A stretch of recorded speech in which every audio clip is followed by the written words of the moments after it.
আজকের এই আমলটি যদি আপনি প্রত্যেক ফরজ সালাতের পর পরিপূর্ণ বিশ্বাস নিয়ে যদি করতে পারেন, ইনশাআল্লাহ, আমার বিশ্বাস, ইনশাআল্লাহ প্রিয় নবী সাল্লাল্লাহু আলাইহি ওয়াসাল্লামকে আপনি অবশ্যই স্বপ্নের মধ্যে দেখতে পারবেন ইনশাআল্লাহ। তো প্রিয় দর্শক, আজকের ভিডিওতে দুইটি পার্ট আলোচনা করব।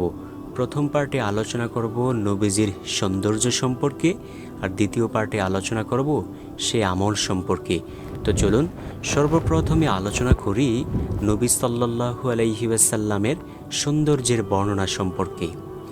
আম্মাজান আয়েশা রাদিয়াল্লাহু তাআলা আনহাকে মদিনার নারীরা প্রশ্ন করলেন, হে আয়েশা, আমরা শুনেছি মিশরে ইউসুফ আলাইহিসসালামকে দেখে ওই সময়ের নারীরা ফল কাটার পরিবর্তে তাদের হাত কেটে ফেলেছিল।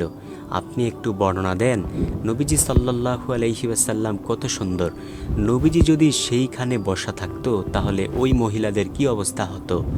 তখন আম্মাজান আয়েশা রাদিয়াল্লাহু তাআলা আনহা সেই সময় বলেন, হে মদিনার নারীরা শোনো, যদি নবী সাল্লাল্লাহু আলাইহি ওয়াসাল্লাম সেইখানে বসা থাকতো তাহলে তারা তো ইউসুফ আলাইহিসসালামকে দেখে ফল কাটার পরিবর্তে তাদের হাত কেটেছিল। যদি নবীজি সাল্লাল্লাহু আলাইহি ওয়াসাল্লামকে দেখতো তাহলে হাত কাটা তো দূরের কথা, তাদের কলিজা পর্যন্ত কেটে ফেলতো। সুবহানাল্লাহ, এতটা সুন্দর ছিলেন আমাদের মায়ার নবী রহমাতুল্লিল আলামিন। প্রিয় দর্শক, আম্মাজান আয়েশা রাদিয়াল্লাহু তাআলা আনহা একদিন সেলাই কাজ করছেন ঘরের মধ্যে বসে। এমন সময় সুইটা মাটিতে পড়ে গেল। আধার রাত, তিনি খুঁজে পাচ্ছেন না। নবী সাল্লাল্লাহু আলাইহি ওয়াসাল্লাম এশারের সালাত আদায় করে আম্মাজান আয়েশা রাদিয়াল্লাহু তাআলা আনহার ঘরে প্রবেশ করলেন। আম্মাজান আয়েশা রাদিয়াল্লাহু তাআলা আনহা বলেন, আমি নবীজি সাল্লাল্লাহু আলাইহি ওয়াসাল্লামের চেহারা মোবারকের আলোতে আমি স্পষ্ট সুইটা মাটি থেকে তুলে নিলাম। সুবহানাল্লাহ। প্রিয় দর্শক, কতটা সুন্দর ছিলেন আমাদের মায়ার নবী সাল্লাল্লাহু আলাইহি ওয়াসাল্লাম। একটি বার কি ভেবে দেখেছেন, যার দিকে তাকালে, চাঁদের দিকে তাকালে চাঁদের আলো একেবারে নিষ্প্রভ হয়ে যাবে। নবীজি সাল্লাল্লাহু আলাইহি ওয়াসাল্লাম এতটাই সুন্দর ছিলেন। তাই তো লেখক বলেন, চাঁদ বলে আমি নই, তুমি নবী সুন্দর, ফুল বলে সুবাসিত নবীজির অন্তর।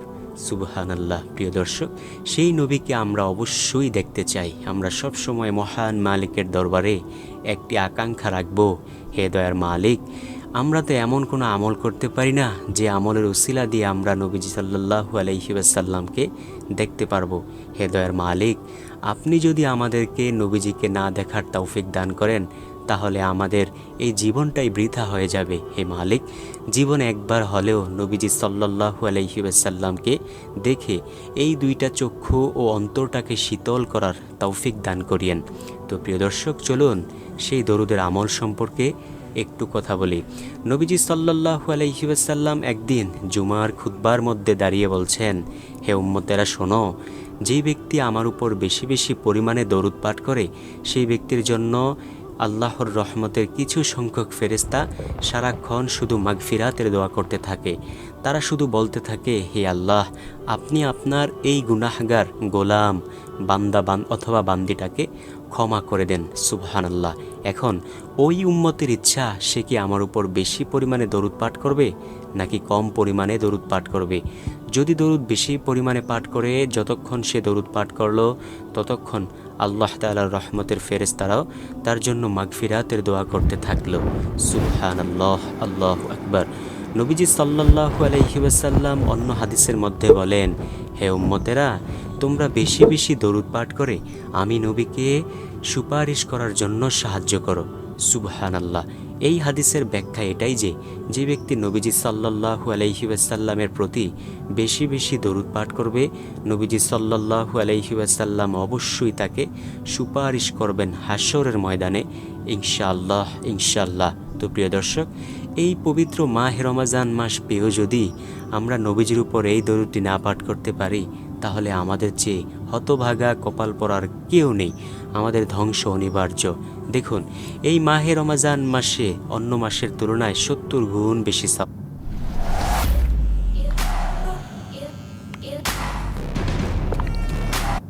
ধরুন, আপনি একটি যে কোনো দরুদ একবার পাঠ করলেন, এই মাহে রমজান মাসে যদি একবার পাঠ করেন তাহলে আল্লাহ তাআলা আপনার আমলনামা থেকে 700টি গুনাহ ঝেড়ে ফেলে দিবেন, 700 ধাপ মর্যাদা বৃদ্ধি করবেন এবং আল্লাহ তাআলা আপনাকে 700টি রহমত দান করবেন। আর যদি অন্য মাসে পড়েন তাহলে 10টি গুনাহ ঝেড়ে ফেলে দিবেন, 10টি রহমত দান করবেন। আল্লাহ তাআলার আদালতে 10 ধাপ মর্যাদা বেড়ে যাবে। এবার একটিবার কল্পনা করেছেন প্রিয় দর্শক, এই মাহে রমজান মাসের কত দাম, কত দাম। তো এই মাস পেয়েও যদি আমরা নবীজি সাল্লাল্লাহু আলাইহি ওয়াসাল্লামের উপর বেশি বেশি দরুদ না পাঠ করতে পারি, তাহলে আমাদের চেয়ে হতভাগা, আমাদের চেয়ে কপাল পড়ার কেউ নেই। তো চলুন সেই দরুদের আমল সম্পর্কে কথা বলি। সেই দরুদের আমলটি করতে হলে আপনাকে প্রতি ফরজ সালাতের পর, ফজরের ফরজ, জোহরের ফরজ, আসরের ফরজ, মাগরিবের ফরজ ও এশারের ফরজ সালাতের পর কমপক্ষে 7 বার করে ইনশাআল্লাহ এই দরুদটি পাঠ করবেন। দরুদটি হলো আল্লাহুম্মা সাল্লি আলা মুহাম্মাদানিন নাবিয়্যিল উম্মিয়্যি ওয়া আলা আলিহি ওয়া সাল্লিম তাসলিমা। এই ছোট্ট দরুদটি কমপক্ষে 7 বার মৃত্যু পর্যন্ত আমল করবেন এবং অন্তরের মধ্যে বিশ্বাস রাখবেন যে ইনশাআল্লাহ আমি এই দরুদের উসিলায় আল্লাহ তাআলা আপনাকে পরিপূর্ণ হেদায়েত দান করবে, এটা বিশ্বাস রাখবেন এবং নবীজি সাল্লাল্লাহু আলাইহি ওয়াসাল্লামকে জীবনে একবার হলেও দেখতে পারবেন, এটা বিশ্বাস রাখবেন ইনশাআল্লাহ। প্রিয় দর্শক, যার ইয়াকিন যত বেশি আল্লাহ তাআলা তার প্রতি তত রহমত দান করেন। আপনি অবশ্যই এটা বিশ্বাস রেখে আমলটি করবেন ইনশাআল্লাহ। মৃত্যুর আগ মুহূর্তে হলেও নবীজি সাল্লাল্লাহু আলাইহি ওয়াসাল্লামকে একবার হলেও স্বপ্নের মাধ্যমে দেখতে পারবেন। যেই নবীকে একবার যদি কেউ স্বপ্নে দেখে, তার জন্য জাহান্নামের আগুনকে আল্লাহ তাআলা হারাম করে দেন। প্রিয় দর্শক, এই জীবনে তো একবারও নবীজি সাল্লাল্লাহু আলাইহি ওয়াসাল্লামকে স্বপ্নের মধ্যে দেখতে পারলাম না। জানি না আল্লাহ তাআলা কোনো দিন কপালে রেখেছেন কিনা। সবসময় দয়ার মালিকের কাছে 2 ফোঁটা চোখের পানি ফেলে সবসময় বলবো, হে দয়ার মালিক, জীবনে একবার হলেও নবীজি সাল্লাল্লাহু আলাইহি ওয়াসাল্লামকে স্বপ্নে দেখার তৌফিক দান করিও। কারণ নবীজি বলেন, যে ব্যক্তি আমাকে স্বপ্নে দেখলো সে যেন ধরে নেয় সে সত্যি আমাকে দেখেছে, কারণ অভিশপ্ত ইবলিস আমার রূপ ধারণ করতে পারে না।